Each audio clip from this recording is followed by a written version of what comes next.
Wow, look at that. Beautiful. The investigation into Charlie Kirk's assassination, it's heating up, with the FBI director revealing new details about what they've learned and what they've probed as Kirk's family and friends lay him to rest. I saw the wound that ended his life. I'll share the comment from Erika Kirk that stunned the world and go through the very latest in the case.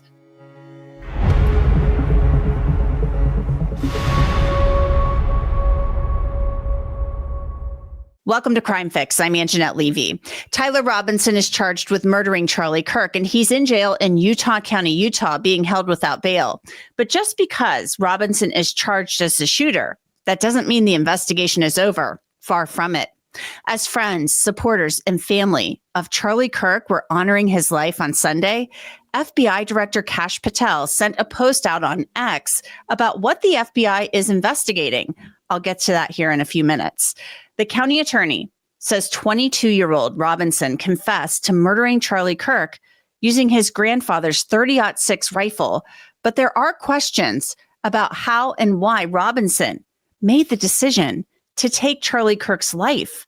What made a one-time straight-A student and college scholarship recipient from a politically conservative family decide to take the life of a popular conservative activist because, in his own words, he spread hate?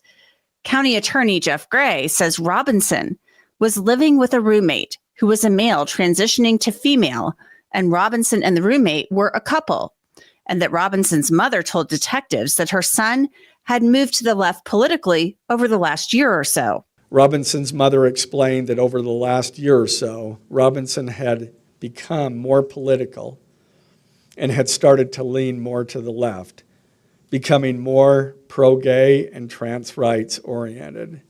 She stated that Robinson began to date his roommate, a biological male who was transitioning genders. This resulted in several discussions with family members, but especially between Robinson and his father, who have very different political views.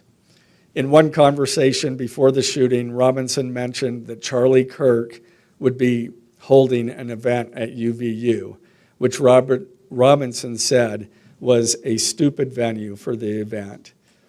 Robinson accused Kirk of spreading hate. Now, Gray read text messages in which he said Robinson confessed to his partner/roommate to murdering Charlie Kirk. On September 10th, 2025, the roommate received a text message from Robinson which said, "Drop what you're doing. Look under my keyboard." The roommate looked under the keyboard and found a note that stated, quote, "I had the opportunity to take out Charlie Kirk, and I'm going to take it." Police found a photograph of this note. The following text exchange then took place. After reading the note, the roommate responded, "What? You're joking, right?" Robinson, "I am still okay, my love, but am stuck in Orem for a little while longer yet. Shouldn't be long until I can come home, but I gotta grab my rifle still. To be honest, I had hoped to keep this secret till I died of old age. I am sorry to involve you." Roommate, "You weren't the one who did it, right?" Robinson, I am. I'm sorry." Roommate, "I thought they caught the person." Robinson, "No, they grabbed some crazy old dude, then interrogated someone in similar clothing. I had planned to grab my rifle from my drop point shortly after, but most of that side of town got locked down. It's quiet, almost enough to get out, but there's one vehicle lingering." Roommate, "Why?" Robinson, "Why did I do it?" Roommate, "Yeah." Robinson, "I had enough of his hatred. Some hate can't be negotiated out. If I am able to grab my rifle unseen, I will have left no evidence." Some thoughts can feel scarier than any true crime case, like unwanted, violent images that pop up out of nowhere or sudden out-of-character urges that absolutely horrify you. Those are called intrusive thoughts, and everyone has them sometimes. But for people with OCD, these thoughts don't just pass by, they stick and cause overwhelming distress. If that surprises you, it's because OCD is one of the most misunderstood mental health conditions out there. It's nothing like those stereotypes about liking things clean or orderly. Real OCD involves unwanted, intrusive, and distressing thoughts that focus on what you care about most and then drive you to do repetitive mental or physical actions to try to feel okay again. But that relief, it never lasts, and the cycle continues. That's why OCD can be so debilitating, but it doesn't have to be that way, because OCD is actually highly treatable with the right kind of specialized therapy. NoCD is the world's leading OCD treatment provider. All of their licensed therapists are trained in exposure and response prevention, or ERP therapy, a type of specialized therapy that's the most effective treatment available for OCD. NoCD therapists are trained by leading experts in OCD, so they've heard it all and won't judge you for any thought you share. Therapy with NoCD is 100% virtual and covered by insurance for over 155 million Americans. Plus, they provide support between sessions, so you are never navigating this alone. If any of this sounds familiar, visit nocd.com to book a free call with their team. That's nocd.com to learn more and get connected to someone who can help.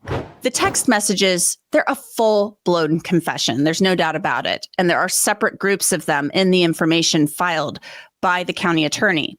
In the last set the public knows about, Prosecutor Gray said Robinson told his partner to not talk to law enforcement if approached. Roommate, how long have you been planning this? Robinson, a bit over a week, I believe. I can get close to it, but there is a squad car parked right by it. I think they already swept that spot, but I don't want to chance it. Robinson again, I'm wishing I had circled back and grabbed it as soon as I got to my vehicle. I'm worried what my old man would do if I didn't bring back Grandpa's rifle. IDEK if it's had a serial number, but it wouldn't trace to me. I worry about prints. I had to leave it in a bush where I changed outfits. Didn't have the ability or time to bring it with. I might have to abandon it and hope they don't find prints. How the F will I explain losing it to my old man? Only thing I left was the rifle wrapped in a towel. Remember how I was engraving bullets? The F in messages are mostly a big meme. If I see notice bulge UWU on Fox News, I might have a stroke all right. I'm going to have to leave it. That really effing sucks. Judging from today, I'd say Grandpa's gun does just fine, IDK. I think that was a $2K dollar scope. Wink, wink. Robinson again, delete this exchange. Again, Robinson, my dad wants photos of the rifle. He says Grandpa wants to know who has what. The feds released a photo of the rifle, and it is very unique. He's calling me, RN, not answering. Robinson, since Trump got into office, my dad has been pretty diehard MAGA. Robinson, I'm going to turn myself in willingly. One of my neighbors here is a deputy for the sheriff. Again, you are all I worry about, love. That came from Robinson. Roommate, I'm much more worried about you. Robinson, don't talk to the media, please. Don't take any interviews or make any comments. If any police ask you questions, ask for a lawyer and stay silent. Now, as far as we know, the prosecutor and the FBI consider the roommate, who we've not named, a cooperating witness. But in the wake of Charlie Kirk's murder, several conspiracy theories have made the rounds on social media, some suggesting men on the ground were giving hand signals to the shooter. The man in the white that you just saw is Dr. Frank Turek, a mentor to Charlie Kirk, who actually spoke at his funeral service. I start FaceTiming my wife. I'm saying, look at this. This is incredible. Then I start FaceTiming my son and my daughter-in-law while Charlie sits down and begins to ask questions. Now, this is where you may have seen an internet conspiracy. The man in the white hat was giving signals to the shooter. Yeah, the man in the white hat was me, okay? I did this with my hat. Maybe I touched my nose or something while I'm holding my phone because I'm FaceTiming my son and daughter-in-law. Now, Turek went on to say that the man in black that you saw was Charlie Kirk's main security guy. There has also been speculation that a private jet that left an airport after Kirk was shot was somehow involved in his murder. A man named Derek Maxfield was on that flight, and he posted on Instagram that it was his company's plane. Maxfield wrote, "Any suggestion that the flights by N88KG yesterday are in any way connected to the tragic shooting of Mr. Kirk is inaccurate, false, and without any credible basis of any kind." So yesterday, as Charlie Kirk's friends, family, supporters, and even the president and vice president of the United States were memorializing Charlie Kirk, FBI Director Kash Patel posted on X that every possibility is being investigated. Take a look. Patel wrote, "As the director of the FBI, I am committed to ensuring the investigation into Charlie Kirk's assassination is thorough and exhaustive, pursuing every lead to its conclusion.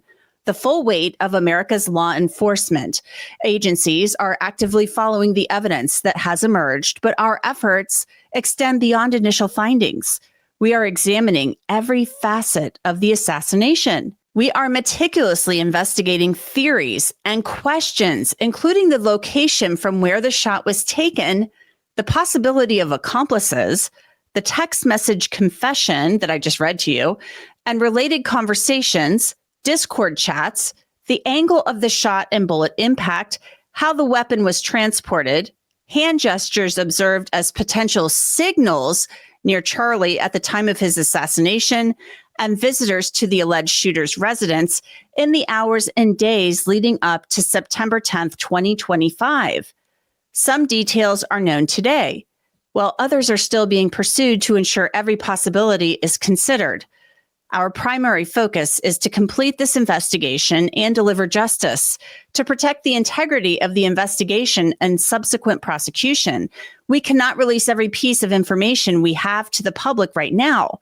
We will ensure every question is addressed at the appropriate moment. Regarding specific details, such as questions about the plane that allegedly turned off its transponder after departing from an airport near the assassination site, we can share updates when answers are confirmed. After interviews with the pilot and consultation with the FAA, we determined the transponder was not turned off. Incomplete flight data in rural areas caused the apparent gap. The entire FBI mourns the loss of Charlie Kirk. We will not rest until justice is served, and our investigation into this assassination will continue until every question is answered. Now, this is very interesting because he's diving into these conspiracy theories.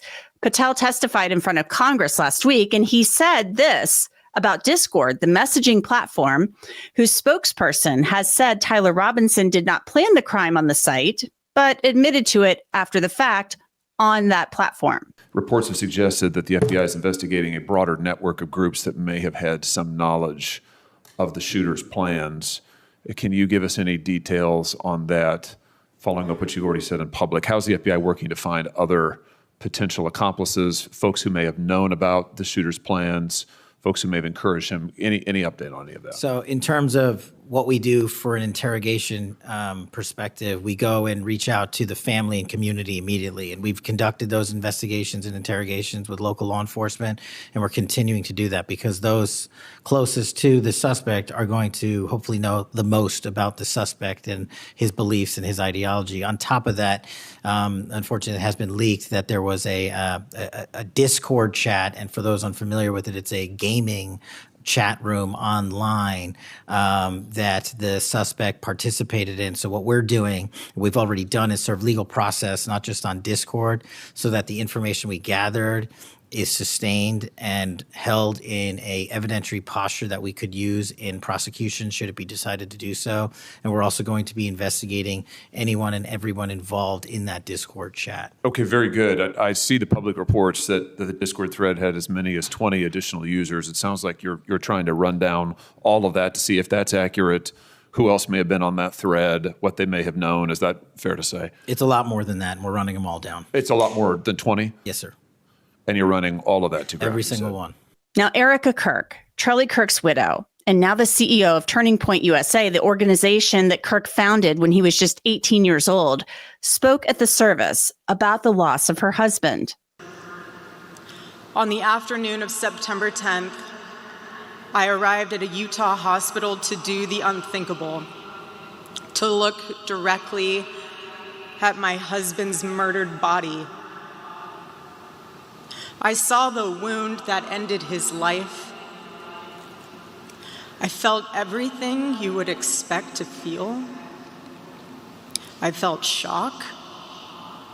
I felt horror and a level of heartache that I didn't even know existed. Now, Erika Kirk says that doctors told her at the hospital that Charlie Kirk did not suffer. And from her, the woman who is mourning the loss of her husband and left to raise 2 young children without their father, she offered his alleged murderer words of grace. Take a listen. That young man, on the cross, our Savior said,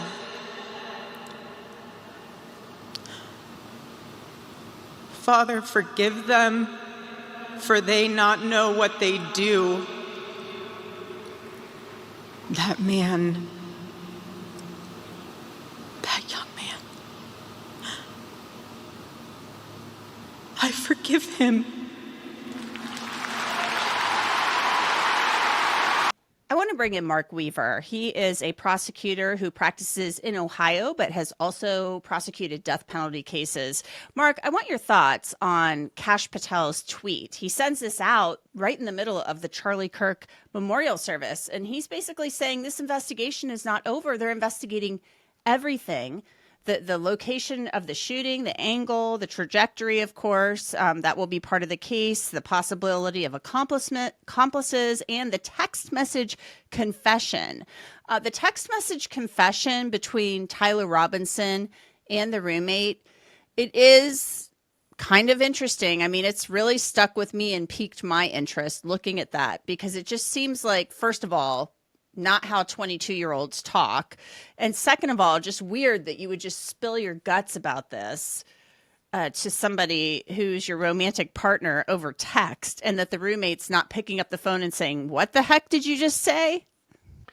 This generation does more by text than by phones. We know that. Certainly a bizarre exchange, a bizarre relationship and a bizarre actions that ended up in a public assassination. I think what the FBI director is doing here is understanding that political assassinations in America have a history of conspiracy theories, with people thinking that not every lead was pursued, or that some evidence was hidden, or that there was some grand plot behind it that was never revealed. So the FBI director wants people to know that this is a case they're taking seriously. Now, it won't be federal prosecutors bringing the case, it will be state prosecutors. And in death penalty cases, as you mentioned, I've worked on these, the jurors have to first come to a unanimous verdict that the shooter is guilty, and then they have to have a separate hearing where they have to unanimously decide for the death penalty. And so by shutting down any possible conspiracy theories, the FBI director is actually strengthening the ability of the prosecution to get the death penalty unanimously by both finding the shooter guilty and recommending the death penalty. And the FBI, of course, is assisting the Utah DPS and the prosecutors in Utah with this. They haven't ruled out the possibility of filing federal charges. They could always do that. But it seems like, why would you do that if the state's case is strong and they can get a conviction? That's true. Now, Charlie Kirk was not a federal official, so in order for the federal prosecutors to take it, there would have to be a basis under federal law, because most crimes are state crimes. Now, sometimes prosecutors will look at the jury pool, the respective jury pool, and which one might be more open to the death penalty. And when you get a federal district, you pull from a wider perspective, more people. Sometimes that might affect a decision about whether or not to pursue the death penalty in a state case, which is just the county where the crime occurred, or in a federal case, which is the entire federal district. I want to talk now about the Discord chats. There was a Discord group chat with more than 20 people on it, is what Kash Patel told the Judiciary Committee last week. And we know that the roommate was on part of that. I talked to Discord. Discord basically told me Tyler Robinson did not plan this on Discord, did not discuss it until after the fact when he told his friends he was turning himself in. Apparently, the roommate discussed with another person what Tyler Robinson had told him.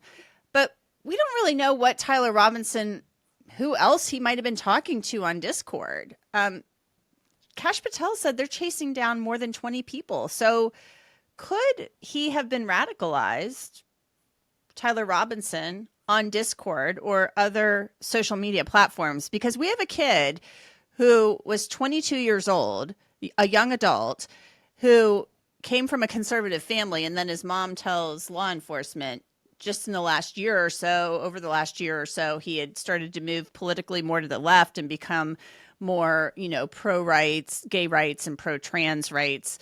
And she makes it sound like he had become, there had been a definite shift in his attitude and his ideology. For centuries, mothers have said to sons, I think you're hanging around the wrong people. And up till about 30 years ago, mothers could notice physically who their sons were hanging around with. Now, with things like Discord and the internet, mothers have no idea who their sons are interacting with while they're gaming or chatting online. And so it's entirely possible that exposure to people from around the world with the same unbalanced views, deeply troubling, unbalanced views that this shooter seems to have, did radicalize him in a way that probably wouldn't have been possible if he'd walked down his street and looked for somebody who had a similar outlook. He also talked about, Kash Patel did, in this tweet, investigating how the weapon was transported, the hand gestures observed as potential signals at the time that Charlie Kirk was shot. We know that one of those was from one of Charlie Kirk's mentors, Frank Turek. But there have been some videos posted on social media of people appearing to do certain things. We don't know what those meant. But he's saying, look, we're investigating everything. Do you think this is because they don't want conspiracy theories floating around, or simply because they're looking into whether anybody else was involved in this? I think it's great to chase down every lead and release the information. Transparency breeds credibility. As you mentioned, the man in the white hat is Frank Turek, who's a well-known Christian apologist and very close to Charlie. He has already publicly said he was FaceTiming with his son and daughter-in-law at that exact moment because he was trying to say, look how crazy the crowd is. We have so many people here. This is exciting. He had previously FaceTimed with his wife, and now he was FaceTiming his son. So the man in the white hat holding the phone is not a signal. That's a father who's sharing with his son an exciting moment because his son was a fan of Charlie Kirk's. The clip of the man in the black shirt who was part of the security detail shows him just moving his arms and either scratching or touching his arm. It's about a second. And we all know that a second of video can be so misleading. It could be anything. The notion that there needs to be a signal belies the fact that the shooter had a scope and a clear shot and could shoot at any time he wanted to. There's no need for a signal because the shooter had a clear shot. What does your gut as a prosecutor tell you? I mean, you're privy to the information we have publicly, the information filed by the prosecutor. Do you think potentially there were other people involved, or do you think it's just too soon to say? It is too soon to say, but I was I completely dismissed the notion of signals. I hope that the FBI releases all the information that shows that that's ridiculous. But I was troubled that there was some chatter in some of these trans chat rooms that Charlie was in danger when he came to this college and that something bad was going to happen. Now, maybe that prediction happened every time he went to a college. That might be one explanation. But the notion of someone having it so much on the nose, that is worth a visit by federal investigators and other investigators, and someone should have to explain what led them to think that. As a prosecutor, I want my detectives and my investigators to do as much detailed work as possible before I go to grand jury, and certainly before I take it to trial. And you're right. There were some tweets and some other things, some posts that are floating around out there. I have screen grabs of them where they say, Charlie, something's going to be bad's going to happen for Charlie Kirk on September 10th. And these were the day before, and saying Charlie Kirk dead at 31, things of that nature. That's really disturbing stuff. And these were days and days in some cases before the event. So it really makes you wonder, what was going on there? Yeah, when somebody is controversial, and it's a sad state of affairs when somebody who's speaking basic Christian faith tenets and basic American civics in a very civil way is controversial, but that's the time we're living in. When somebody is that controversial, other people come together and try to find a way to silence him. In this case, they thought they were going to silence the message, at least the shooter did. And others who were happy about it or maybe talking to the shooter about it may well have been plotting. And if they did, then charges are appropriate. But as a prosecutor, I live in a world of proof. I don't want to make claims I can't prove, and that's what the investigation is for. Erika Kirk told the New York Times, despite the prosecution already saying, look, this is a death penalty case, we are pursuing the death penalty.